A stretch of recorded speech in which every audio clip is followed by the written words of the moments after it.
guys, Stuart, Tomlinson, Warrior Collective, Inside Chat. I hope you're well.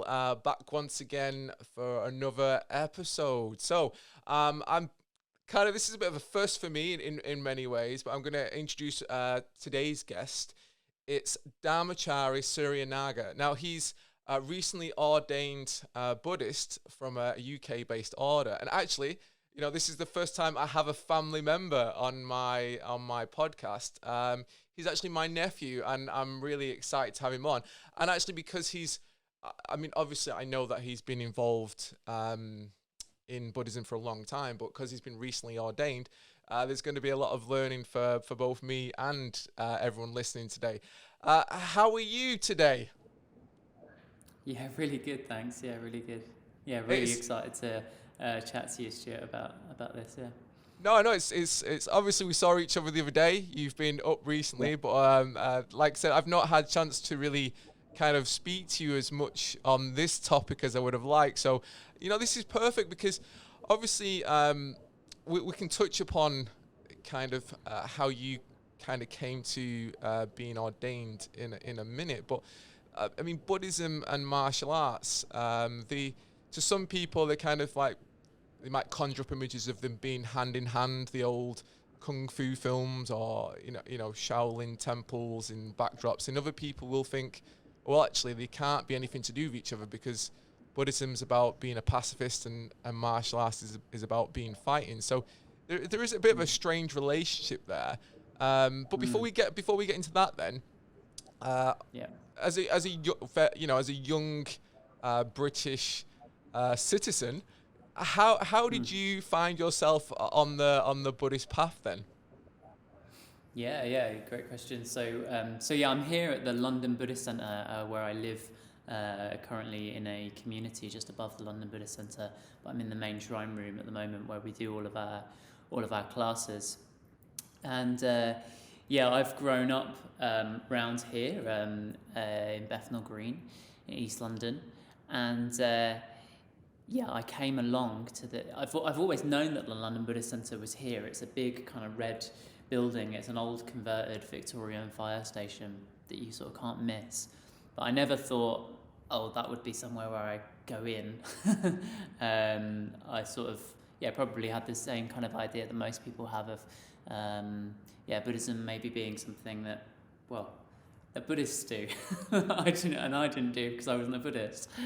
And I remember the switch kind of that made me go, I might be able to go in there, was when I'd started climbing. I'd started rock climbing. I was this was about 5 years ago maybe. I was doing a lot of rock climbing and my muscles were aching, and somebody said, you should try yoga to try and stretch out your muscles. And then I was in a pub with a friend and his dad, and his dad said, if you're going to do yoga, go and do it with the Buddhists. Don't go to one of these trendy yoga places. Go and do it with the Buddhists because they'll know what they're talking about. And that made sense to me. And so I came along and did yoga, and then I stayed on for a class about Buddhism. After the yoga class, I stayed on for a talk about Buddhism on the Four Noble Truths, which some people might know about. And it just kind of made me go, this is exactly what I've been missing in my life. And so I came back the next day, and before long I'd moved in. It's strange, isn't it? Because, especially some young people, a lot of people maybe in the West and especially in the UK, as soon as you mention, religion, there's an immediate kind of shutdown, isn't there? And like, that's, not something I'm interested in. Especially in the UK, we have, a fairly big community that kind of stays away from anything that is religious. Yet, you found yourself attracted to it. What was it that attracted you to it then after you'd done these first, introductions? So to be honest, actually, that wasn't my very, very first contact with Buddhism. I had something else when I was much younger, when I was about 18, where I was talking to somebody who was raised as a Buddhist, and she told me a little bit about some of the things. So one of the things that made me kind of think, this is quite different to other religions, is that there's no God in Buddhism. So there's not even any kind of, well, when the Buddha was asked, is there a God? Did the God, how was the world created and that sort of thing? He basically said, there are kind of more important questions that I'm concerned with, like, how to end suffering in this life. And so that kind of attracted me, the fact that, wasn't getting at anything that we can't see in a way. It's very much concerned with, it's a religion that's really, really concerned with what's going on in your life right now, and how you're going to deal with that. So that was kind of one big thing. And then, I guess that thread, when I came along to the Buddhist Center, I very much was, that thread was there throughout my whole engagement with Buddhism. Even just now, I've just been up in the Spanish mountains for a couple of months wearing robes with a shaved head and everything, and there was moments in that where I was like, what have I done? What am I doing up here? There was moments where I sort of had to like have a little bit of a chat with myself and be like, no, actually this does make sense. This is what I want to do with my life. This makes complete sense.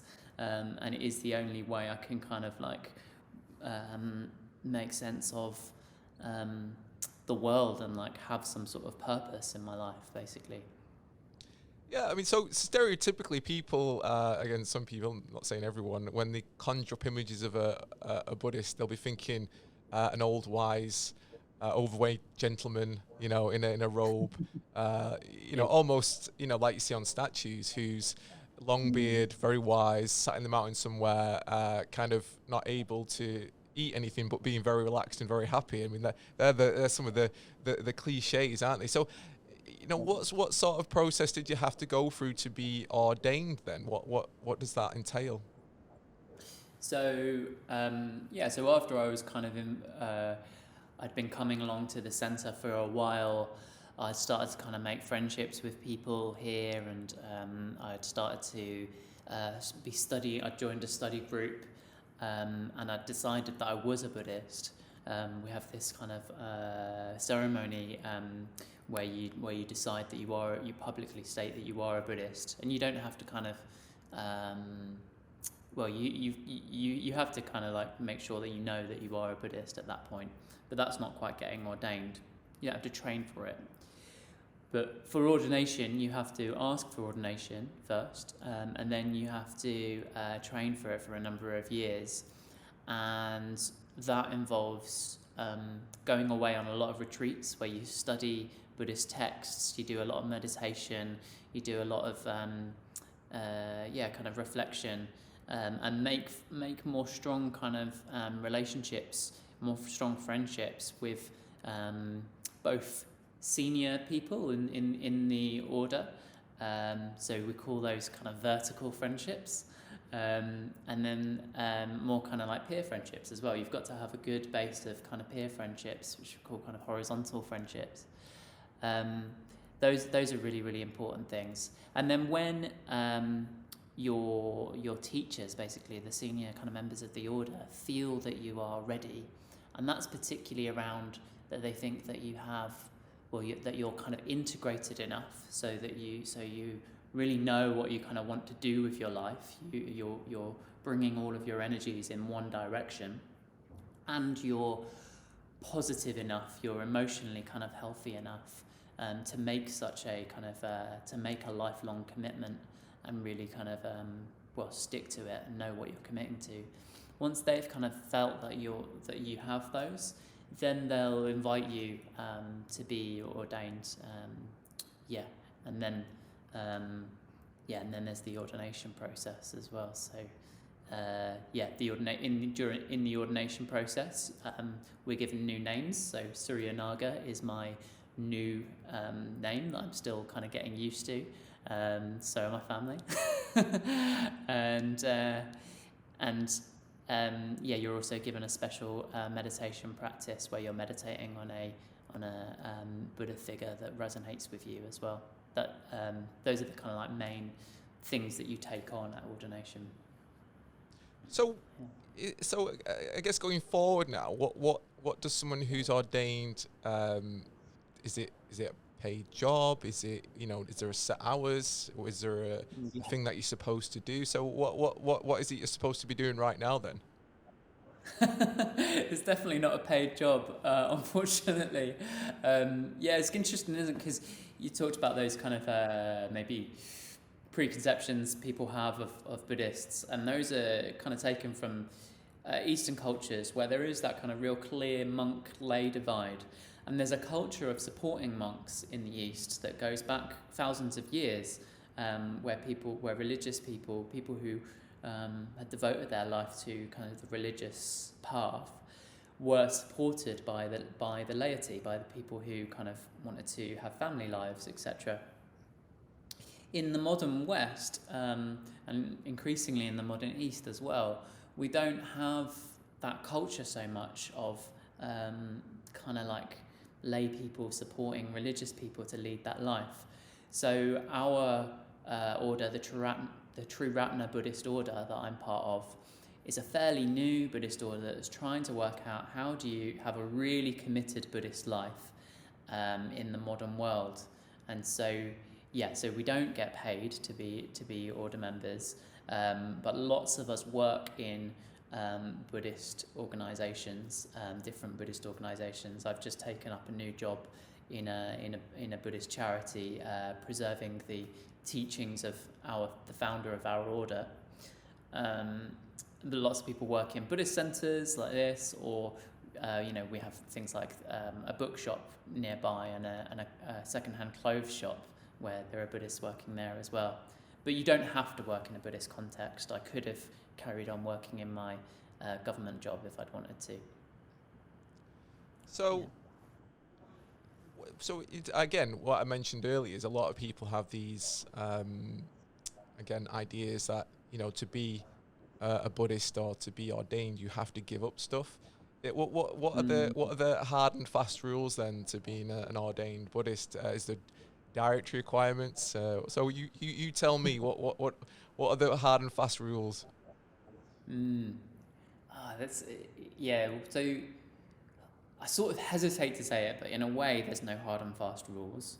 In a way, there are precepts. There are what we call ethical precepts, and there's this tradition of what in our order we talk about them as the precepts in their negative formation. Negative as in you can't do this, you can't do this. So monks definitely can't have sex. They can't. In some traditions, they can't handle money. They can't grow their hair past a certain length, etc. Some of them can't eat at certain times as well. In our tradition, we focus more on the positive formulations of those precepts, and then let the kind of positive formulations pull us in that direction. So, for example, the first precept is don't kill anyone. So in a way that's a low bar. Don't kill anyone, or any beings in a way, because then you start looking at that and you're like, well, don't kill any beings, don't be involved in the killing of any beings. So then you get into, like you say, dietary requirements. So I'm vegan because of how I'm personally kind of interpreting that precept to try and not be involved in the killing of any beings. But then there's the positive formulation of that, which is acts of loving kindness. So we try to make sure that every kind of act we do is in a way not just not taking life from people, but actually kind of giving life to people in any way we can as well. And that goes the same with like stealing and generosity, kind of sexual misconduct and kind of contentment, and kind of mindfulness and intoxication. So you can see how like these, we're always trying to kind of move away from a negative kind of patterning and move towards a positive patterning, which is really boundless, isn't it? Like positive acts are boundless, so you can keep doing more and more of those. And so in a way it's a more inspiring vision than kind of saying, no, don't do that, and like get rid of all of these things from your life. So if we talk specifically about the connection, like we mentioned earlier, between martial arts and Buddhism, because historically it's been there a long time in different ways, and from what I can kind of gather, a lot of it in terms of the different cultures, like in Japan it was Zen Buddhism, and then in other parts of the world there was other aspects of Buddhism, but a lot of it was the samurai caste and the warriors and it was, I guess, the focus of it was the meditation, using meditation and using the principles. But what do you know of the connection between martial arts and Buddhism, and why do you think that connection's there? Yeah. So I'm not an expert in this area, but I'll kind of give it a go in terms of what I understand. So I do know that all martial arts come from India originally, and before kind of Indian culture started to move further east to China and things like that. There's a really kind of deep kind of intertwined connection, historical connection between all of these kind of different areas: martial arts, yoga, meditation. And one kind of like little factoid that is little known, but sometimes Buddhists like to kind of like say it, is that the Buddha was actually from a warrior caste, so he was a very, very skilled martial artist himself before he decided to go forth in the homeless life. And I think that's really interesting because the spiritual life takes a lot of discipline. It takes a lot of, it's a real challenge. It's a real kind of quest to kind of like go beyond yourself. And I think a lot of that is what Buddhism and martial arts kind of share, this kind of sense of challenge, this sense of, almost like danger, actually. The spiritual, like, we have this idea in the West, don't we, especially of Buddhism, where we see kind of like Buddha figures like the one behind me. We're used to seeing them in places like spas, aren't we? Or maybe Thai restaurants. So we get this idea of Buddhism particularly being this kind of, like you say, this kind of pacifist thing, this kind of like you just sort of chill out, don't you, if you're a Buddhist? That's what it's all about. But actually it's a real challenge. It's a real kind of like, if it's not dangerous, then it's probably not really the spiritual life. And I think that's something that people don't usually kind of know about spirituality and Buddhism in particular. What do you mean by dangerous in terms of spirituality then? Well, so if you're going to really engage with the spiritual life, you're going to at some point have to let go of every aspect of yourself, because the spiritual life is about transforming yourself. It's about, and in Buddhism particularly, we have this kind of vision of what you're transforming yourself towards, in a way, which is perfect enlightenment. But you kind of have to, at some point, probably pretty early on, kind of recognize that you're not enlightened. You do suffer. You have states of suffering, and you want to move beyond that. And the reasons for that suffering, from a Buddhist point of view, are because you crave, and craving is a deep rooted habit in all of us who aren't enlightened. And so it's going to take a complete and utter transformation of yourself to be able to get rid of that suffering and move towards enlightenment, which is where we have things like this idea of kind of spiritual death and spiritual rebirth, which is what I've just been kind of engaging in by becoming ordained. So my old self has died. I've let go of my old name, let go of my identity as much as I sort of can, in a way, and I'm sort of trying to move towards a kind of new identity, which is completely concerned with moving towards enlightenment for myself and others. Well, I guess that's where martial arts and Buddhism can connect then, because martial arts always has been about self-development and being the best version of yourself possible. And again, historically, that was a combination of physically, mentally, and spiritually, whereas nowadays, because we don't have the fear of death, we don't fight to the death, we don't have that sort of combat lifestyle anymore. It's become more about sport and, health, that, that maybe has taken more of a back seat. But so I'm guessing really that the old warrior caste would use it to put themselves at one with the risk of dying, and obviously once they've been a warrior for long enough, they'll realize the value of life, and they'll therefore try to want to be a better person. So I can kind of see the connections from that point of view. In terms of modern society then, with regards to athletes and fighters, what do you think are the benefits of embracing meditation, or maybe on the surface, and then going deeper into, and again, it's how deep you go, because I'm not quite sure how it is at the center, but there are going to be people that aren't going to want to get involved at all. There are people that maybe want to be on the surface, and there are people who want to, like yourself, go quite deep into the study. I'm guessing it's okay to, or is it not okay to kind of just take little bits and go from there? Yeah, it's definitely okay to take kind of whatever you can in away from Buddhism. Well, I think it's okay to take whatever you want from Buddhism, and that's certainly happened. You'll see Buddhism's influence in, well, the kind of current popularization we're seeing of mindfulness and meditation is ultimately stemming from Buddhist practice as much as anything else.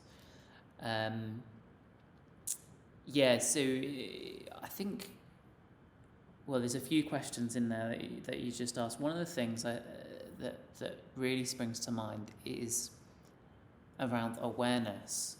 So mindfulness is thrown around a lot at the moment, as I say, and you kind of get mindful everything at the moment, don't you? Like mindfulness, mindful kind of fast food, almost like mindful everything.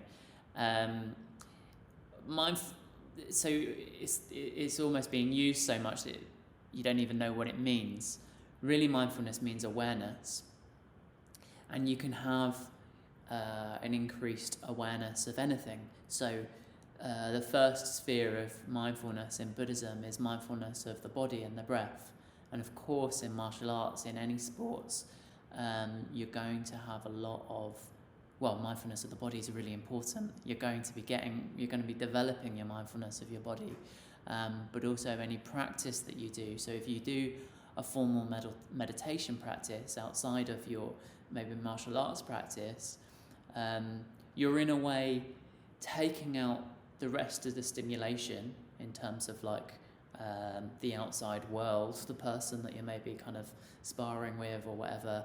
And even the stimulation of kind of like, just your surroundings, and you're going inwards and noticing the kind of, you're starting to kind of get more mindful of your own mind, and what your mind just does without any other stimulus.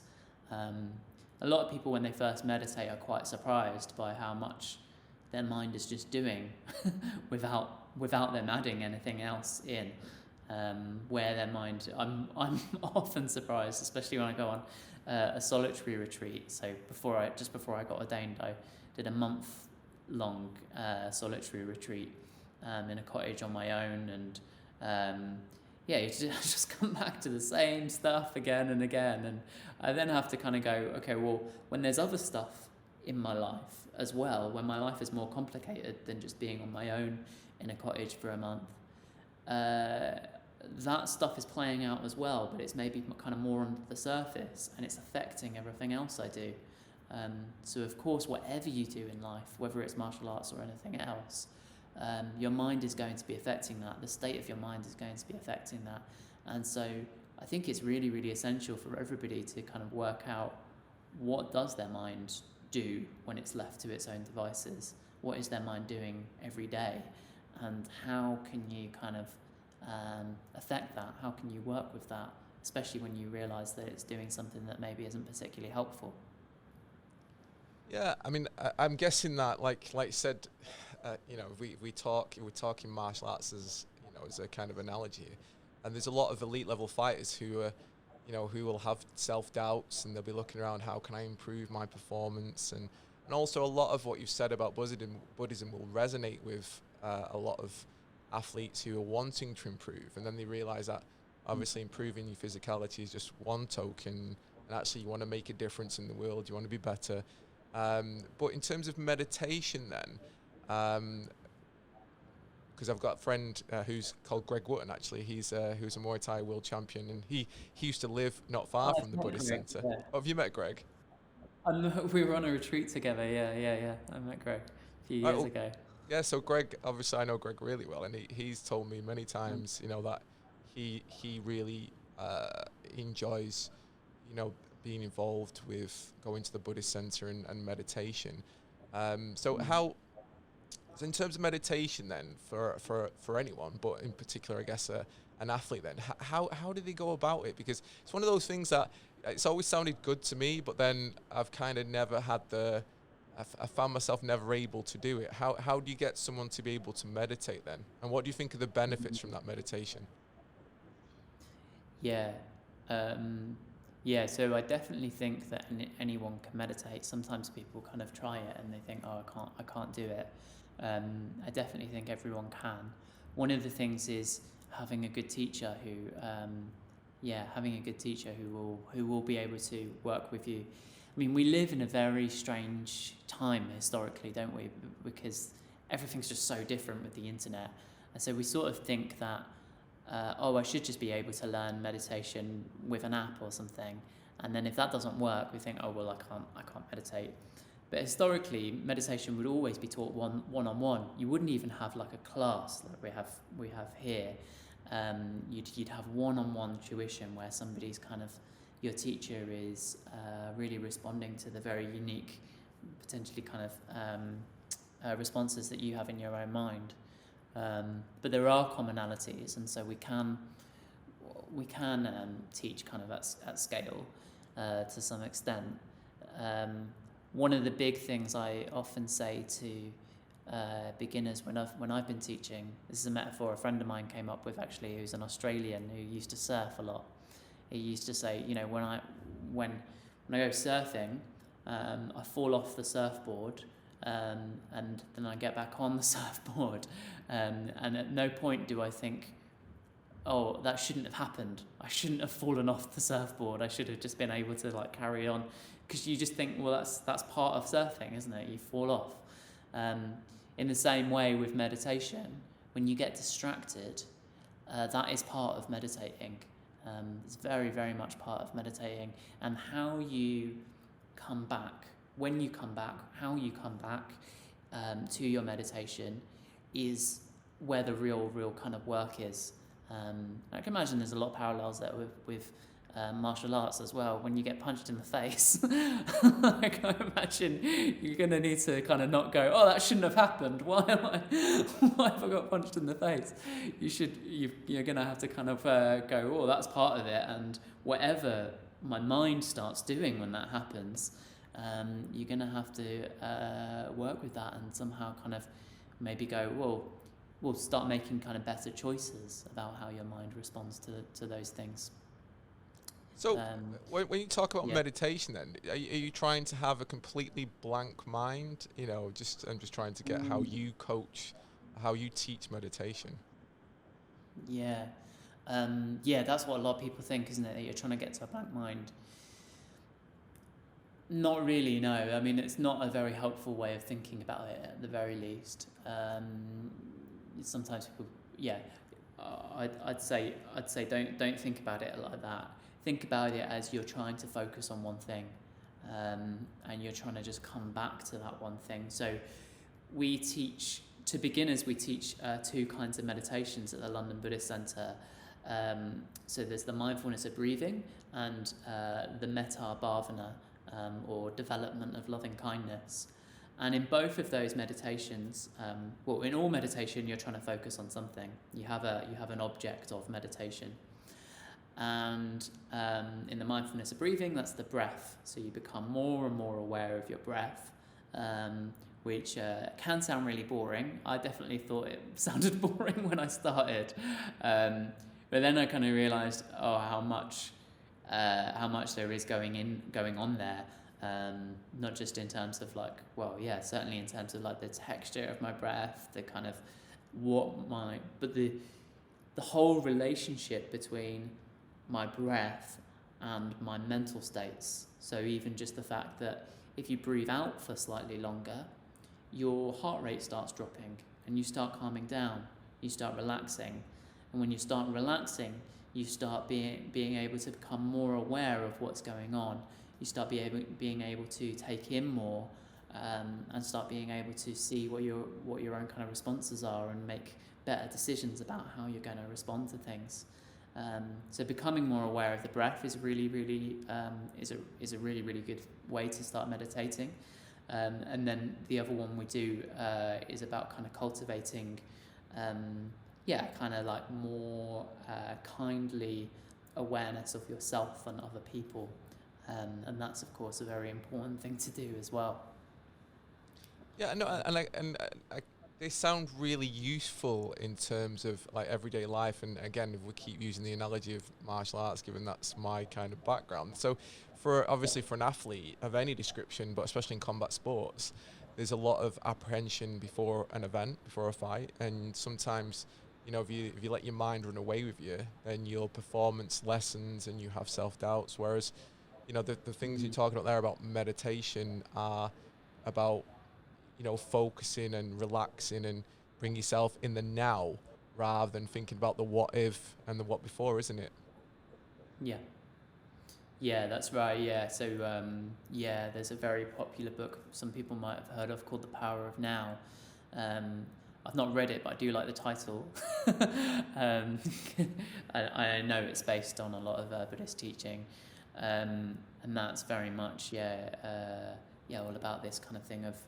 Well, when I first came along, actually, I remember having this sense of... I was so concerned with the future and the past. Like, what am I doing in the next week? I need to do all of these things, all this planning going on and fantasizing and etc. And then thinking about the past, like being anxious about something I've said at a party or something, regretting something else that I've said. And it sort of seemed like those two things were much, much more important than what was going on right now. And what was going on right now was a very kind of like very small thing in the middle of the past and the future. And then as I started to meditate, I realized that there was a lot going on in this current moment all the time that I wasn't being aware of. It was almost like instead of looking forward and back, I needed to look up and down. And then once I started doing that, it was like, oh, right, there's like loads going on here that I could be kind of paying attention to and learning from and kind of responding to in a wiser way. Yeah, no. And then I had less to regret and less to be anxious about in the future as well. I mean, that sort of thing resonates with me, and I'm sure it's resonating with people who listen and and maybe watching this. So, from your experience then so far on your journey, what? I guess it's hard to kind of break it down into points or a list, but what sort of things do you, as a Buddhist order, recommend to people to, help them improve the quality of their lives? I'm guessing meditation's on there. Mm-hmm. Yeah. Well, yeah, I definitely think meditation is the way. A thing that in a way lots of people are kind of taking outside of the context of Buddhism. And I think that's sort of fine in a way, but it won't completely transform your life on its own. There are other things that you kind of need in your life. You need a context to be practicing. You need a supportive kind of environment that's going to help you, transform as much as you kind of, transform your life completely in a way. um, there's lots of different formulations of the Buddhist teaching. One of the ones that I think is probably one of the most kind of pithy and complete is what's called the threefold way, and sila, samadhi, prajna. And so sila means ethics, and so I was talking a little bit about it before, the positive and the negative formulations, but a way you could think of like ethics as being more and more selfless, more having a kind of broader and broader awareness of oneself, and kind of going out to people more and more.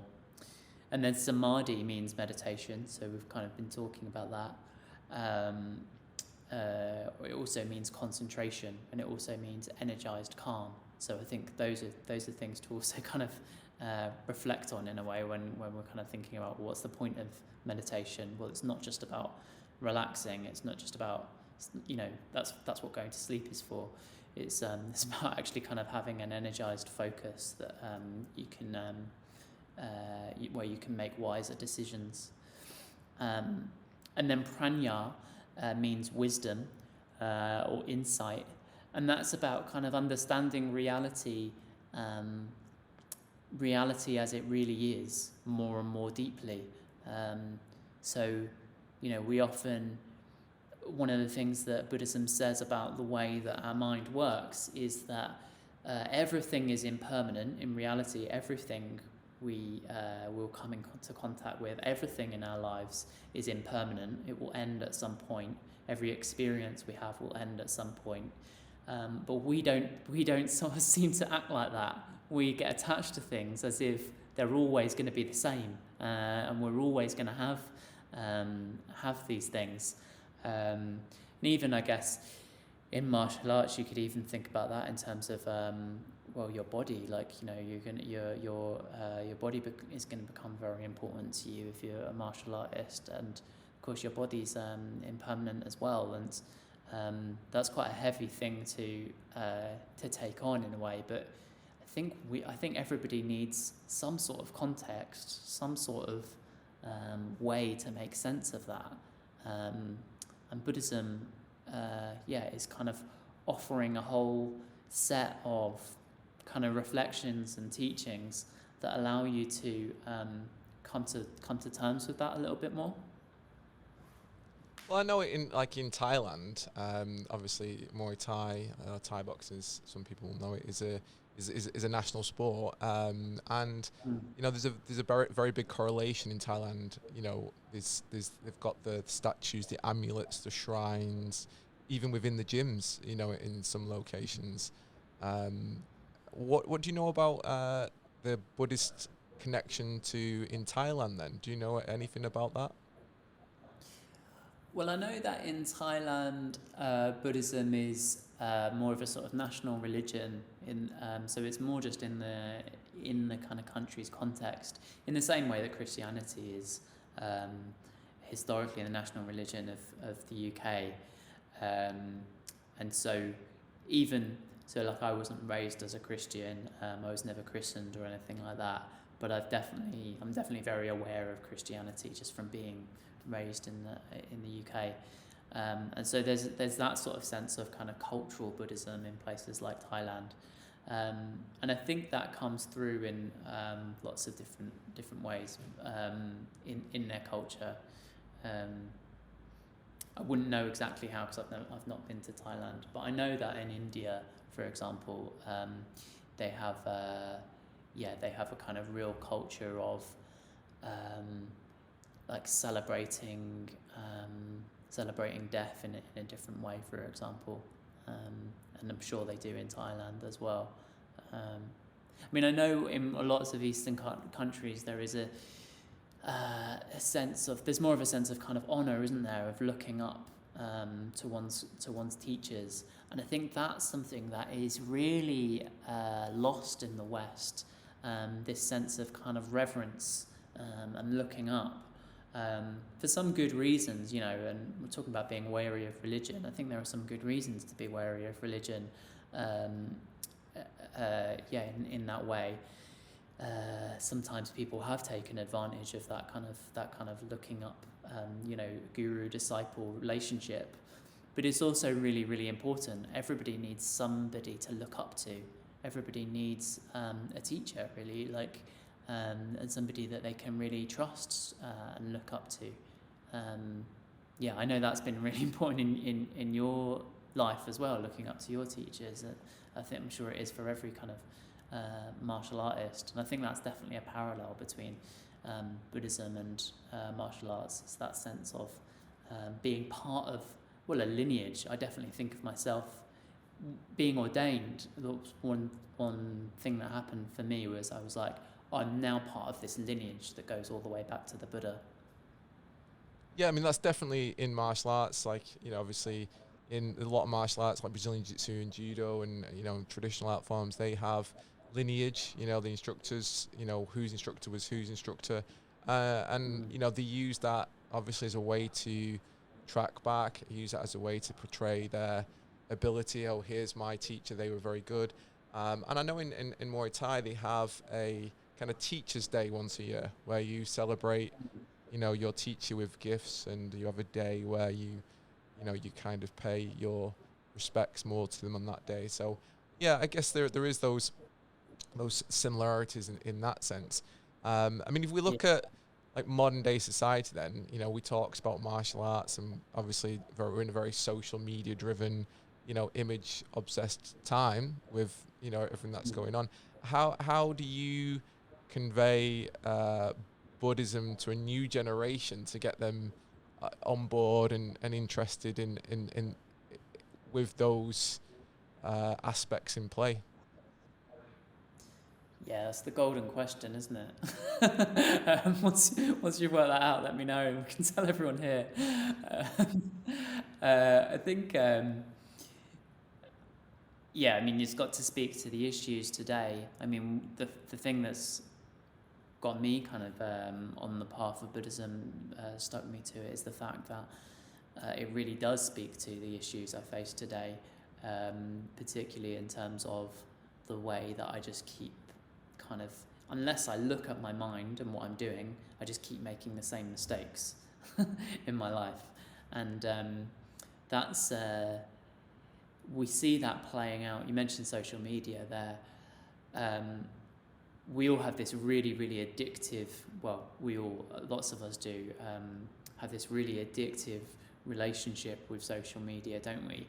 And the thing about an addiction is that it's not, it's gotten to the point where we're not able to move away from it, almost. We're not able to kind of like make the decisions that we want to about our life, because this addiction is starting to control our life. And I've seen that even in myself, I'll want to try and get some work done, and then my kind of habitual tendencies will go, I'm just going to check Twitter, and then maybe I'll check Instagram, and then maybe I'll check Facebook, and then maybe I'll do some work. And that is a pattern that kind of involves, grasping for something, grasping for some sort of hit of pleasure, and then thinking that hit of pleasure is actually much bigger than it is, so it's going to bring us some sort of fulfillment. If I just check Twitter one more time, if I just check Instagram one more time, then I'll really feel content, and then I'll be able to get on with what I wanted to do. But then we have this disappointment when we don't have any new notifications or anything like that, and we have this kind of like pang of kind of suffering, and that's kind of almost a fairly trivial example, but we're doing that at so many different levels, aren't we? We're doing that kind of like pattern of feeling some sort of discomfort, some sort of want, wanting to fill that void with something that actually is not going to fill it. And we're in this cycle all of the time, and that's a very, very core idea of Buddhism. But there's also this idea of, you can get out of it. You can get out of that cycle by filling filling your world, filling your mind with things of real great value, things that will actually fulfill you, things like friendship and arts and meaning and value, and meditation is kind of one way of doing that. So just moving towards something that's actually going to help you grow, basically, because those are the things that really kind of fill that void in the long term.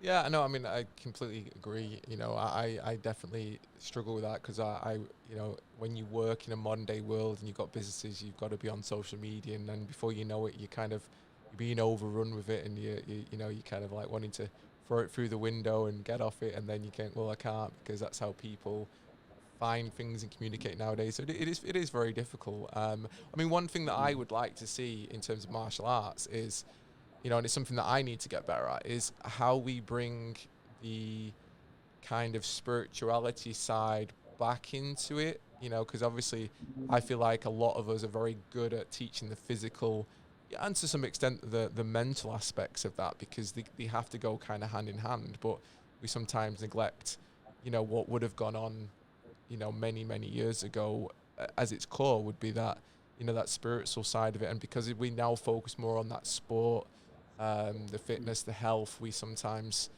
neglect, to some extent, the mental side of it in terms of, some parts of it, but very much the spirituality. And again, spirituality conjures up religion for a lot of people, which is why people kind of don't want to, because obviously we have gyms where we have people come through the door from different religions, different walks of life. No one wants to put them off by talking about these things.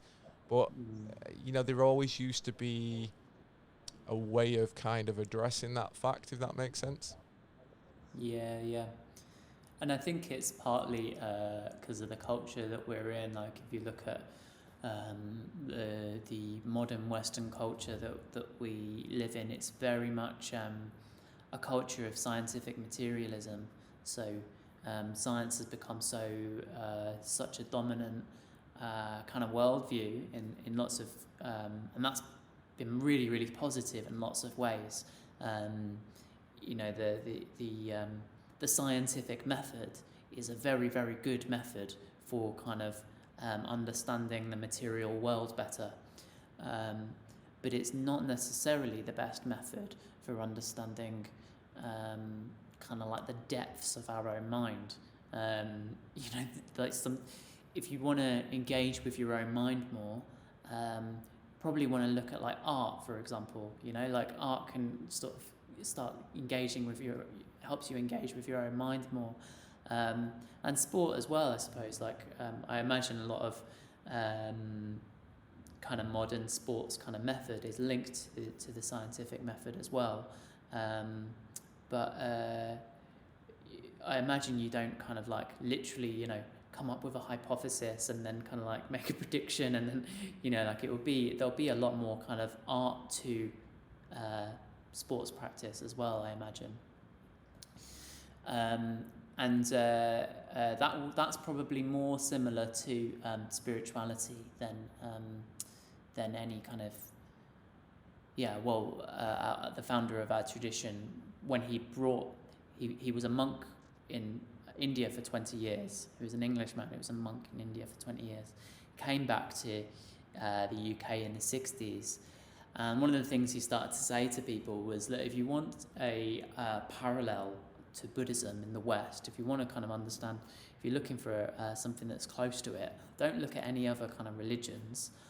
Look at the arts, because it's much more similar to that. I can't remember what the question you asked me that was now. That's my mindfulness going. No, I was just making the point that, for me, from my point as a coach, you kind of, and again, I'm using that term coach because we're talking about sports, whereas it always used to be instructor, and then before that was teacher, and I guess that's the evolution of martial arts, becoming more sports-like and less in terms of spirituality. And again, when you mentioned it before, it's because people have abused that relationship in the past. So people now don't want to be called master or guru, because it's like, it's placing you on a pedestal that you don't necessarily deserve. On the same token, you know, when people come to a martial arts school or gym, they are looking for, you know, like you said, a teacher. And Yeah. it's, you know, I guess it's like we mentioned before about the Buddhism, how deep do you want to go with that teaching? You know, and for me, I Yeah. always assumed martial arts was going to be a kind of mixture of the physical, the mental, and spirituality. And again, it's probably growing up when you're watching these films, isn't it? You have this idea in your Yeah. head, oh, you watch these martial arts films, you know, this guy's a martial arts teacher because he's teaching life lessons as well as physical movements, and it's just Yeah. it's not always the case. And I guess that's why some people feel like that's missing from their life is, you know, that's why self-help books and self-help stuff has become such a massive industry, is because people feel there are those gaps that are not being met, aren't they? Yeah, absolutely. It's like it's the Jungian archetype, isn't it? So Jung, the psychiatrist, has these archetypes. One of them being the hero archetype, and then there's the shadow archetype, which in films and stories will be the villain. And then you've got the old wise man archetype, and these archetypes are in kind of all the stories that we consume because. Because they're kind of a really important way. They're saying something really important about how we need to engage with the world. We all need those kind of archetypes in our life. We all need kind of some sense of ourselves being a hero that's overcoming some sort of a villain or some sort of enemy. But we also need that teacher in our life, the old wise man. Even the Buddha. You know, one of the first things when the Buddha became enlightened, he said to himself was, "Oh, who am I going to look up to now?" That's what he said to himself. He said, "Who am I going to look up to now? Because I'm enlightened. Nobody's been enlightened before me. I've kind of discovered enlightenment on my own, basically. That's why the Buddha's so kind of important, because he did that." And then he said, I need to just look up to reality itself, because I still need to kind of look up and revere. And I think that's really important. Certainly everybody who I think is like worthy of myself looking up to, one striking characteristic of them is that they look up to somebody else. They're not going around saying, I'm the bee's knees. They're very kind of reverential to and grateful to their teachers. Yeah, I mean, that's a really good point, actually, because, you know, you tend to find, like, again, you know, within martial arts, that people who can do, or who are, you know, a bit more connected with, you know, and also in touch and happy with who they are, tend to be less egotistical, more in praising the people above them, before them, like you just said. Whereas those others who maybe haven't kind of reached that level of understanding are still kind of giving it the, you know, the big I am. But again, that's modern society in terms of, especially in the fights, you have to sell, you have to play that kind of pantomime villain. You got to trash talk, and you know, which again is fine because it's the entertainment industry, fight industry. But again, some people blur those lines, don't they? They don't know where the sport, the entertainment side of it is and starts, and where real life finishes. So it can all blur a little bit. It's definitely there's definitely one thing. Obviously, in martial arts teams, we're always trying to teach respect. You know, characteristics of, you know, self-discipline, but more than anything, helping others. And then, you know, you see things like it can get a bit abrasive, as long as, but unless you understand that it is just for the entertainment industry. But again, some young and impressionable people will feel that's the way to be across the board. You know, they view that as the reality rather than, they don't separate that. And that's, I think, always the danger with some of the modern kind of ways of doing it, is you're impressioning on young people that might not see that that's not actual real. They're viewing that as the way that they should be, and there's the danger. And that's why I still think martial arts schools and gyms is a physical place to go, just like the Buddhist center is. You need those teachers, you need those people to, like you said before, to be there for you, to look after you. And that's why I think, when a gym's well run, it's as well deserving a place in his community as a Buddhist center, as a church, as a school, because it talks to people in a language that I'm guessing they're wanting to listen to, and sometimes that's just as important, isn't it? Is having, if someone's on your level and open to those lessons, you're having an impact. Whereas, like yourself, someone has to come to the Buddhist center wanting to learn, don't they? And how they get to that point is going to be different for each individual. That's why I guess, like we talked about Greg before, he's found the Buddhist center after being on the path of training and fighting, and figured out that he wanted more, he wanted to try other things, and that's how he found himself there. But everyone's journey is slightly different, aren't they? Yeah, that's right, yeah. Yeah, and I think you're touching on something there as well, which is around, I was talking about different levels of mindfulness earlier. There's another level of mindfulness that we talk about, which is mindfulness of purpose. And that was, very, very important. Well, it's a very important part of Buddhism as well. Being mindful, being aware of what you're trying to do at any one point. And I can imagine that is something that would be really important. I've done very, very tiny amounts of martial arts when I was a kid, really. But I can imagine that if I was training as a martial artist, it'd be really important for me to know what I'm trying to do.